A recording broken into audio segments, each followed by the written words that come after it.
चलिए, दो स्टॉक्स पर मैं आपकी नज़र डालना चाहता हूं।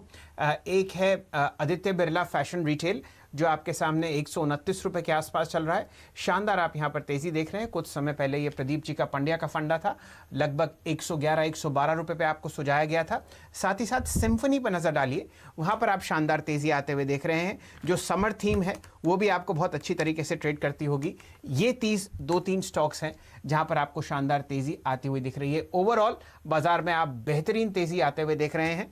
अगर आप निफ्टी के टॉप गेनर्स पर ध्यान डालें तो यहां पर आपको बहुत अच्छी तरीके से मूवमेंट आता हुआ दिखेगा। एक्सिस बैंक में जो आपको दिखेगा लगभग 5% ऊपर 404।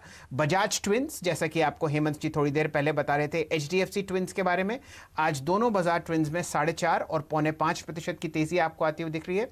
बजाज फाइनेंस 2040 पर आपके सामने ट्रेड कर रहा है। बजाज फिनसर्व में आप आंकड़ा देख रहे हैं 4614 का। इसी तरीके से वेदांता में आप 4% ऊपर तेजी देख रहे हैं।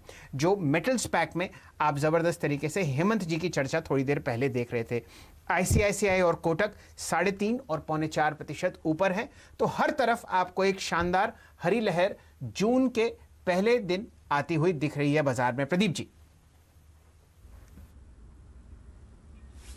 बिल्कुल, तो इस हरी लहर का फायदा उठाते हुए मैं बताता हूं आपको मेरा आज का पंड्या का फंडा स्टॉक।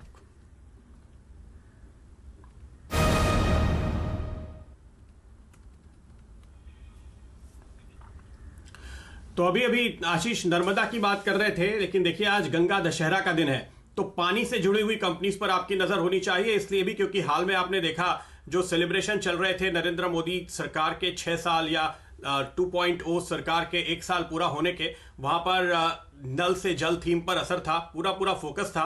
इंडियन ह्यूम पाइप वो स्टॉक है जहां पर खरीदारी की राय मैं आपको दे रहा हूं 210 रुपए के टारगेट के साथ। ये हमारा फेवरेट स्टॉक रहा है और इसने लगातार शानदार परफॉर्मेंस दिखाया है। मुश्किल हालात में भी इस कंपनी ने जिस तरह का प्रदर्शन किया है उसको देखते हुए आपकी नजर इस पे लगातार होनी चाहिए। और कोई भी मौका जब आपको मिलता है डिप में, जैसे कि इस समय आपको गिरावट में मौका मिल रहा है, उसका फायदा आपको उठाना चाहिए। 210 के टारगेट हम फिलहाल दे रहे हैं, लेकिन ध्यान रखिए इसका 52 वीक हाई था 334 रुपए, तो वहां से तो ये काफी नीचे है। 110 का तो बुक वैल्यू है, इसलिए काफी इंपॉर्टेंट मजबूत सपोर्ट के पास ये स्टॉक फिलहाल आपको ट्रेड करता हुआ दिखाई देगा। करीब 9 के पी पर यह स्टॉक इस समय ट्रेड कर रहा है, तो वैल्यूएशन के लिहाज से यहां पर काफी जगह दिखती है। जल जीवन मिशन एक हाई प्रायोरिटी सेक्टर बना हुआ है, एरिया बना हुआ है सरकार के लिए, और इनको लगातार उसके ऑर्डर मिल रहे हैं। कंपनी ने जो अपडेट दिए हैं एक्सचेंज को वो मैं आपको बता दूं।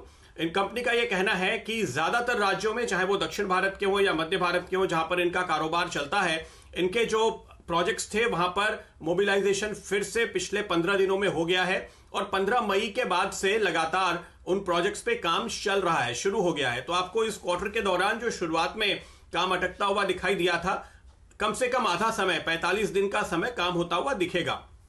इनके ज्यादातर प्लांट्स में भी कामकाज शुरू हो चुका है और वो रैंप अप होता हुआ अब आपको नजर आ रहा है। कुछ एक आध प्लांट पे कामकाज शुरू नहीं हो पाया था पूरी तरह से, वो भी अब लॉकडाउन 1.0 होने के बाद होने की पूरी संभावना दिखाई देती है। इस पर एक अपडेट कंपनी जल्दी देगी, ऐसी उम्मीद करनी चाहिए। तो ये जो कंक्रीट पाइप्स बनाते हैं वो ड्रिंकिंग वाटर, ड्रेनेज, इरिगेशन, इन तमाम चीजों के लिए इस्तेमाल होता है। और ऐसी स्थिति में गांव तक हर घर में पीने का पानी पहुंचाने की जो योजना है, इरिगेशन की सुविधा हर जगह पहुंचाने की जो योजना है, उसका पूरा फायदा इनको मिल रहा है। तो नतीजा देखिए इस कंपनी की मार्केट कैप है 700 करोड़ रुपए और टर्नओवर है 1750 करोड़ रुपए। तो आप देख सकते हैं कितना गैप है कंपनी के कारोबार और जो वैल्यूएशन बाजार इनको देता है उस पे। अब आप कहेंगे कारोबार आज तो दिख रहा है, आगे ग्रोथ कैसी दिखेगी? तो मैं आपको बताऊं 4500 करोड़ की ऑर्डर बुक है और ये लगातार ऐड हो रही है। मेरे ख्याल से जब नतीजे आएंगे तो आपको शायद इसमें और सुधार देखने को मिलेगा। इसका मतलब यह है कि अगले 2.5 साल तक के लिए तो कामकाज करने, ग्रोथ दिखाने के ऑर्डर ऑलरेडी इनके पास हैं और ये बढ़ते जाएंगे क्योंकि सरकार का फोकस इस पे बना हुआ है। 2.5% की डिविडेंड यील्ड इस समय मिलती है और 10 साल से लगातार डिविडेंड देने वाली कंपनी है, ये ध्यान में रखिए। बहुत ही तगड़ा पॉजिटिव इस सेगमेंट में आपको स्मॉल कैप स्पेस में ऐसी कंसिस्टेंट कैश फ्लो और डिविडेंड वाली कंपनियां बहुत मुश्किल से मिलती है, इसलिए हमने इसको चुना है। तो फिलहाल देखिए 11% ऊपर ये स्टॉक ट्रेड करता हुआ, 210 का इमीडिएट टारगेट, लेकिन 334 ये लेवल ध्यान रखिएगा 52 वीक हाई का।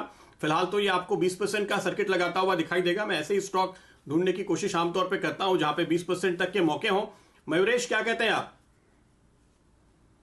मॉर्निंग प्रदीप जी, नहीं बिल्कुल आपसे सहमत हूं। आई थिंक जो ये कोर सेक्टर्स में काम करती है, turnkey water supply, sewage projects और जो ह्यूम स्टील पाइप्स हैं, जहां पे आपने राइटफुली कहा, आई थिंक गवर्नमेंट का फोकस है नल से जल की जो योजना है, यहाँ पे जितनी कैपिटल एलोकेशन हुई है, I think Indian Hume pipe is going to be the biggest beneficiary, क्योंकि ये तीनों सब सेगमेंट जहां पे ऑपरेट करते हैं, ये कोर फोकस एरिया रहने वाला है। दूसरा, आई थिंक जो ऑर्डर बुक की आप बात कर रहे थे, 4,500 करोड़ की अच्छी खासी रेवेन्यू विजिबिलिटी देती है, क्योंकि इनका रेवेन्यू 12 से 13% ग्रो हुआ है पिछले 4 से 5 वर्षों में, और एक्सपेक्टेशन यही है कि यही रन रेट कंटिन्यू हो। एबिटा मार्जिन 12 से 13% के आसपास है। और जो ऑर्डर फ्लोज की आप बात कर रहे थे, I think I was just going through in the weekend as well. I think Andhra Pradesh department ने आई थिंक एक टेंडर फ्लोट किया था कुछ महीनों पहले। आई थिंक वहां पे एक बहुत बड़ा ऑर्डर आ सकता है कर्नाटका डिपार्टमेंट ने और गुजरात के वाटर रिसोर्सेज डिपार्टमेंट में। तो आई थिंक ऑर्डर फ्लोज आते जाएंगे, कैश फ्लोज बहुत स्ट्रांग है और 2.5% की डिविडेंड यील्ड है। तो आपने बहुत चुनिंदा स्टॉक पकड़ा है। मुझे लगता है टारगेट्स आपने जो बताए वो काफी कंजर्वेटिव है। राइट। तो ये रहा इंडियन ह्यूम स्पाइस पर। अब इस समय देखिए करीब करीब